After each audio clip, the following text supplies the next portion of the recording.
Hey guys, BaoZakeruga's here. Today I'm here to count down my top 10 PSP games. Now I did these top 10 game by system lists quite a while back, but I didn't get to do the PSP one for the simple fact that I haven't played most of the PSP games I wanted to, so had to catch up a bit. But now that I have, I finally got the chance to do the list. I narrowed it down to about 15, and then I narrowed it down to 10. So yes, these are the best of the best for me, and keep in mind that I have not played every single PSP game in the world, so yeah. But anyways, of all the PSP games I have ever played, these are my top 10. Enjoy.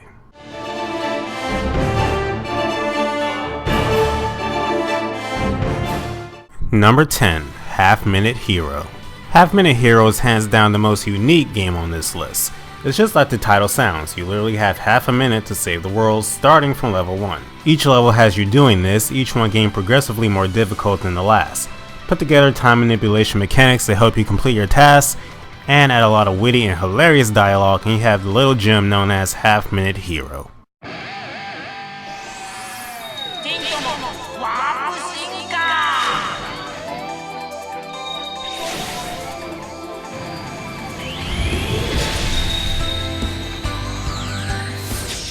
Number 9, Digimon Adventure. Digimon Adventure is literally that, the show Digimon Adventure in its entirety on PSP with added scenes and content. Digimon was my favorite childhood show, so reliving all of it in RPG form was pretty awesome. And as you see in the intro clip for this segment, this version even adds the unused mega forms of all the other Digimon, so it's not just Agumon and Gogumon stealing the entire show. If you grew up on Digimon and are a fan of RPGs, I guarantee you'll love this game.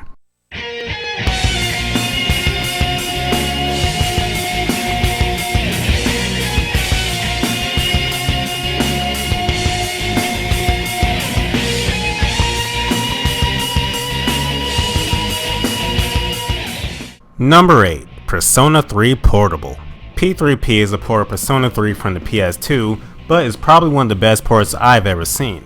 I really have to commend the Persona team on how much they added to this version to make it stand out from both the original game and the FES version. The biggest addition is the option to play as a girl, which changes a lot of the game's music, adds new social links, makes subtle changes to the dialogue, and much more. And the entire game even lets you directly control your party members like in Persona 4. I can't decide what's better between this and the FES version, so I say play them both since they both offer something amazing the other does not. If you haven't played Persona 3 yet, you can't go wrong with this one.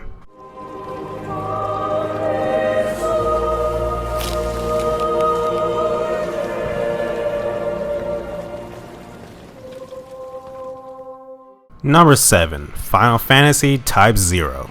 Type 0 was like a breath of fresh air for this series for me.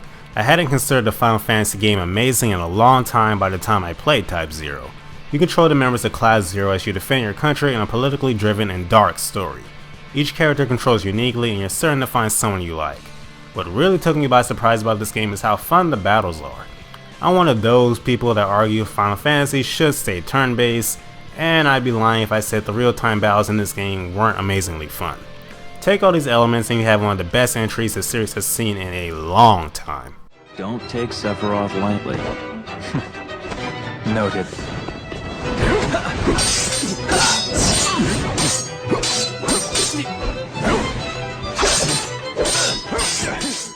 Number 6, Crisis Core Final Fantasy VII. Crisis Core is an amazing prequel to Final Fantasy VII. Spoiler alert for like all 3 of you that haven't played Final Fantasy VII yet, before the events of 7, some dude named Zack dies saving Cloud. Crisis Core has you playing as that dude named Zack. You know how Crisis Core ends going into the game, it's all about the journey getting there. I love this type of storytelling and it really helps drive the ending home and it makes it more impactful. You know Zack is going to die. Over the course of the game you get to know him as a person, his dreams, ideologies, and more. And to make it even better, or worse depending on your perspective, Zack is really likable. Battles in this game are quick, fast-paced, and very stylish. Also is one of the best, if not the best looking game on the PSP.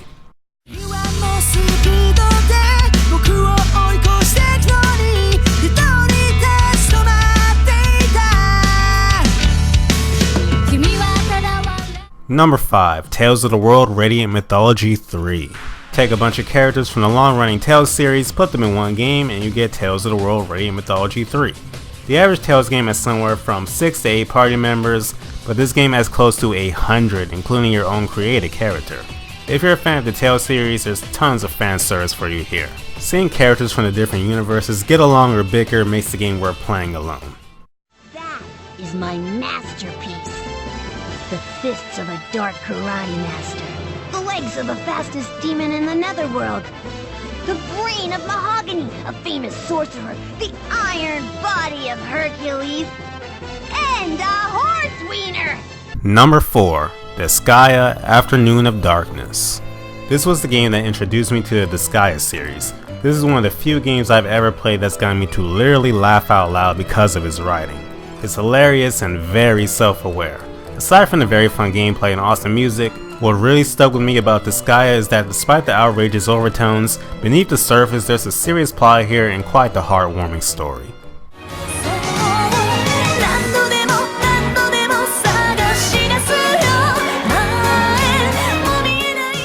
Number 3. Valkyria Chronicles 3. Ever since the original Valkyria Chronicles came out, I've always wanted to play a game in the series. I didn't get my chance until this game, but I say it was well worth the wait. You control the Nameless, a military group of outcasts that usually get assigned suicide missions. Over the course of the game, I really grew attached to this ragtag group of soldiers. They were very well-rounded characters with different motivations, and the way they reacted to things happening around them was very enjoyable to experience. And let's not forget the awesome gameplay. Valkyria Chronicles 3 is a strategy game in probably its truest form. You move your units around the map and use tactics that you would in a real combat zone. You can use guerrilla tactics to damage the enemy and retreat. You can position your units in places that help them hide or have vantage points against the enemy. It's very fun and can be quite addicting. I really have to remember to give the first game a try sooner rather than later, especially since I own a copy. Yeah, should get on that.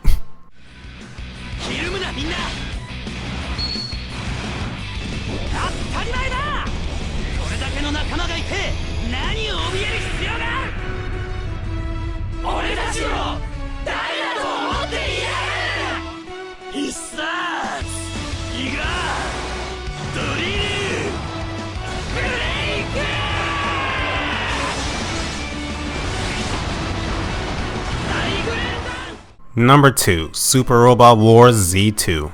I said in my top 10 PS2 games video that Super Robot Wars Z was, in my opinion, the best overall Super Robot Wars game. Well, here's the sequel at number 2 on this list. A game so big they had to split into 2 parts and featuring some of my favorite anime like Code Geass and Gurren Lagann. This is perfect for any mech and strategy RPG fan. The story drew me in and is just as good as the visuals. All the shows are represented well, and as always, Banpresto meshed all the stories well amazingly. This would have been number 1 if I hadn't played the next game before deciding to do this video.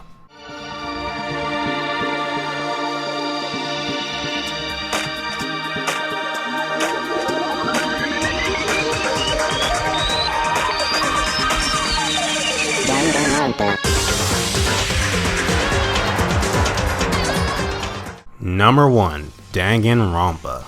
Mix the case solving of Phoenix Wright with the social aspect of the newer Persona games, and you get the perfection that is Danganronpa. Seriously, I can't praise this game enough. You and a group of other students are stuck inside your school, and the only way to get out is to kill a classmate and get away with it. A class trial is held to determine the murderer. If the killer evades detection, then they get to leave, and all the other students are killed. If the killer is found out, only they die and the game continues. It's twisted and I loved every single moment of it. The real star of this game is Monokuma, the deranged homicidal bear that acts as game master and provides some of the best dialogue in the game. Play Danganronpa now. You won't regret it. I was glued to my screen from the moment I started the game until the moments the credits ran.